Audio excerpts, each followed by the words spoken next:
Haluchott? Haluchott. Very excited about Haluchott. Oh my goodness, Halushott's very, very so many interesting. options. Yeah. Haluchott, Corruptor of Beasts. Let's read the lore, okay? When Haluchott was chosen as a Dryan, it was to shepherd the vast herds of animal life on Boreas. She indulged in a Twilight? Twilight. Twilight, yeah. Twilight. Twilight. Okay, Twilight talks with Welkin Eyes and made friends of the Mesmer Scales. Haha, got that one.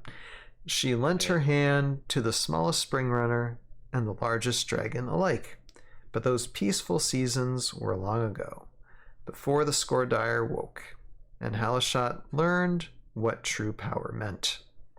There was no birdsong the day that the Scordire returned from their ages-long slumber, only the deep rumble of churning earth and tearing roots deep below. The silence was finally broken by the horrendous shrieks of the bursting vanguard and the high-pitched chittering of thousands of infantry pouring up from sinkholes in the forest floor. As trees turned to splinters and beasts to shreds in the onslaught, Haluchott was consumed with a rage unlike any she had ever known. The Scordire were not animals, but a plague, a blight upon Boreas that must be stopped at any cost. And her own people had grown too peaceful, too complacent, too weak to stand against them. Furious, she bent the will of every creature she could grasp, no longer a shepherd, but a general mustering an army against an oncoming swarm. The creatures of the forest became her legion, rising at a sweep of her staff to tear apart Scordire soldiers or trample them underfoot. She repelled the insect hordes that day, as she has done for many seasons since. Ironic that the high cities called her Corruptor, saying that her grip on the forest spirit was too tight. After all, it was by her long hand that they remained safe. Safety and security. The day Haluchott was almost eviscerated by a Scordire queen, she was summoned by the Valkyrie Utgar to fight on Valhalla, in much the way Haluchott herself might have commanded the Zenith Wing to peck at a Scordire might. A Scordire might? Jeremy? We haven't seen a Scordire might.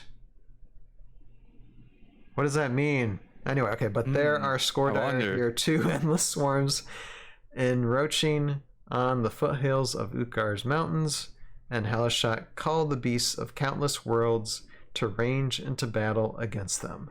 Okay. I know you can't say anything, but now I'm looking for Scordire might whenever they make announcement. I need to see these little things that have like maybe just like a zillion teeth, and just like, just to do like bodies. More teeth? You want more teeth I want more than the phalanx? Of course I do. You want more teeth? Yes. Oh. Yes. Like just one little itty bitty thing, but like literally like at least hundreds of teeth, in this little like sucking mouth, that's like a leech, Ah. Yeah. I worry about you. But yeah, well, you have a right to. I don't blame you. Oh, by the way, guys, but yeah, her feet are right there, not down here. Yeah, she is floating. She's floating. She's, levitating. Levitating. In fact, she has the flying power. Yes. But yeah, oh yeah, Haluchott, very, very cool aesthetic. And just to put it out before, I didn't get to mention on the other ones, but for this and the others and the next ones, Dandelions actually took points on all the giant bios as collected. So like did like a sort of like a unique story that connects them all, so you can kind of get a general idea of Boreas, the planet, by reading all 5 of them together. It's like a nice little and the Scordire as well preview. So yeah, the Scordire, because they're part of Boreas, you get to learn more about that. You get to learn about the Dryan. You get to learn about the familiars. So Dandelions took point on all of that. Was really, and this was a really cool visual in a story, because you have again another situation where we're thinking about how these characters were summoned by Utgar, but why?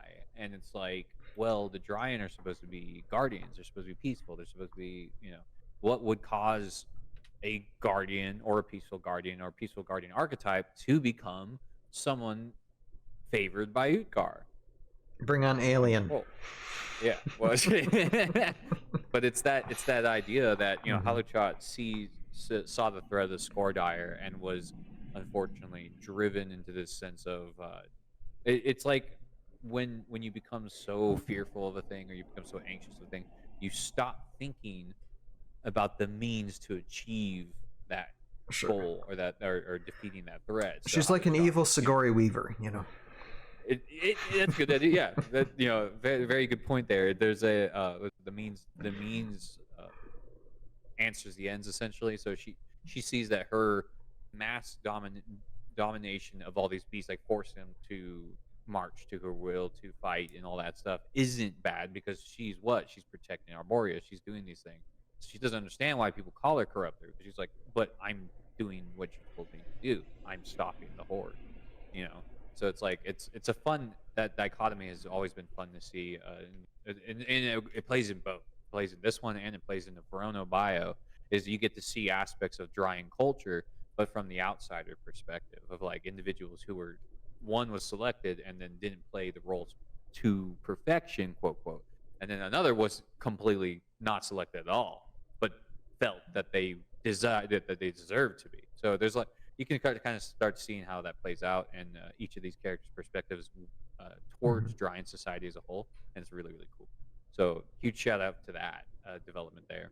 Sure. But I'm gonna have to put it out and kind of what's the word, break the fourth wall a little bit. I really enjoy that they decided to show off some of their nerd fandoms in this piece.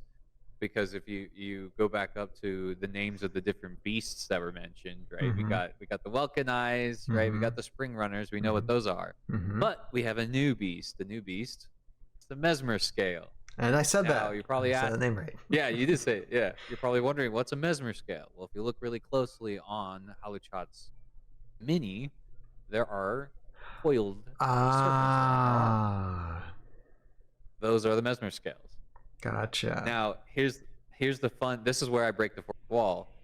The Mesmer Scales are a reference to Elden Ring, because I've never played Elden Ring. Yeah. So I'm going to get called on that. But if I recall, there is a boss named Mesmer that has snake, like red snake, around him, and so it's a reference to that. So this is actually a reference to Elden Ring that they made with the beast name. So I thought that was really. I was like, oh, you guys play games too? Like, you nerds. We're all nerds. Kind of gives me a Pandora's box type vibe too, a little bit. And that there's a big part of character identities that she's pulling, she's forcing these emotions of anger and rage to fight back, because she's like, we need to do this, and everyone's like, but my free will though, So, and she's like, but we need to do this. Safety, Yeah. Not freedom. It's safety. You get to see the different what's the word? The twisted means in which they try to achieve their goals, because they're realizing, oh, we have to do this, but we might not be doing it the right way. Each wizard has their own way of doing it, which is really cool. I like seeing the distinctions. Nice. Well, let's look at the card, and let's hear Vexania. I just want to say something. Vexania says, I love new Skardar lore, making me hope for some cool units to pair with my queen. Yeah, my queen. My queen too, Vexania. My queen too. I bow to the awesomeness who is the Skordire Queen, and I actually have made a little animated short of said Skordire Queen. I don't know if you saw that, but if you want to after this, I just wanted to give a quick plug, because it's like this is important. Slightly, I made a little short stop motion animation of the Skordire, of the Queen, and the ball of bugs and all that. It's called Enter the Skordire. If you look in the video section of the YouTube channel there, you'll see it. It's only like a minute or so long, and I have a regular version. I also have an extended version for members, which is just like a few seconds more. But I did that on a weekend, and it was a lot of fun. Hopefully I can do more in the future. But if you want to see some fun stop motion animation of the Queen, go ahead and check that out, and appreciate the comments too. All right, so Haluchott and Justin's saying we need more teeth. Yes, absolutely. Always use more teeth. Vixen is also saying, I recommend playing Maledrix with Red Mantis Blade Dancers from VC. It's a super fun build. I believe you. Nice. Yeah. Okay, Haluchott, Corruptor of Beasts, 5 life, move of 5, range 1, attack 3, defense 4, 125 points. Dryon Ykir, Wizard, Arrogant, large 8. And Command the Wild. After revealing an order marker on Haluchott, Corruptor of Beasts, before taking Halushott's turn, you may take a turn with up to 2, not 1, 2 small, medium, or large beasts you control. It's important. It's a different. It's not a command familiar. It's Command of the Wild. It's very interesting. Staff of the Long Hand, special attack. This is a fun one. So normal range is 1, but you have a range of 2. You may use a Staff of Long Hand special attack before or after using Halushott's normal attack. So it's like you get a special range attack before or after. You get to choose. That's so cool. I mean, it's a smaller attack, just attack of 2, but so you attack twice basically for this. So that's really cool. Like you were saying, Jeremy, even though you can't command familiars, it's still 2 additional attacks if you get this unit, from the other unit. Haluchott can activate it and then do the 2 attacks. So there's 5, right? Or is it 4? It would be 5 attacks. Yes. No, 4 attacks. It'd be 4 attacks because it would be 4 attacks. Still, that's good. That's good. And then Haluchott's 2, yeah. Yeah. But that's still pretty impressive for 1 order marker. Honestly, anytime you can use an order marker to activate more than 1 thing, it's a good move. You're like, you want to. The more you can get done in an order marker, the better. Yeah, and Vexina is here saying, excited to try her with 2 Ice Troll Berserkers and Aerograt build. Oh my god, yeah, like I said, the possibilities. We've been talking about the Ice Troll Berserkers. I think Haluchott was actually previewed back in 2022 as one of the Right. So right. We knew most of these powers. I think we knew these powers from the very beginning. For sure. And so people pointed out the Ice Troll Berserker then, and I want to. Quote me if I'm wrong. I want to say it was around that time people were also noticing the price went up on Ice Troll Berserkers because of that. And I'm just like, stop it. Stop messing with the market. Delta. I mean, that's how it works. Well, I mean, are you talking about the financial cost for Ice Troll Berserker? Financial costs for their trolls, right? Like the troll miniature market, going to go buy trolls. People started selling more. I got one. Buy them up now. I got one original Heroscape one, but I have 3 or 4 that I 3D printed back there, and the 3D print was okay for proxies, and so I'm just painting them up, and eventually we'll have a few to I have a plan. There is a 3D printing store that just opened up this week near me, and I want to visit them. And, I want to discuss with them and be like, so how does this work? Because I think it would be really cool to start putting up some classic characters for the group. Absolutely. And then second to last, Calm the Beast. While defending against attack from a beast, Lucia increases her defense value by 2. So that's 6 defense. That's near death That's walker anti-Krug. Yeah. That's anti-Krug right there. Anti-Mimmering. Yeah. You see less Mimmering, but it's effective. It works against Mimmering, but it's definitely anti-Krug. It doesn't specify a normal or special attack. Just an attack from a beast. Any beast. So any attack from any beast, that's cool. And then of course flying, because